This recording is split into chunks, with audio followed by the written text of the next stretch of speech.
Hi everyone, welcome back to another episode of Gameplay Classic. In this video, we will be learning how to log out of your Garena account. To log out of your Garena account, first of all open up a web browser. In the URL box, type in garena.com and search. You will then end up in the official website for Garena. Go ahead and click on the account button at the top right corner, which will then take you to your accounts tab.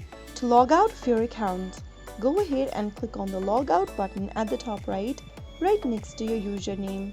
After clicking on log out, you have successfully signed out yourself from Garena account. Next time you log into your account, you will need to enter your username and then your password for your account and you'll be good to go. That is how you easily log out of Garena in just a couple of minutes. If you found the video to be helpful, go ahead and give us a thumbs up. Don't forget to subscribe to our channel by hitting the subscribe button.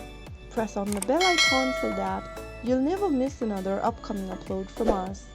I will be back again in the next video. Thank you for watching.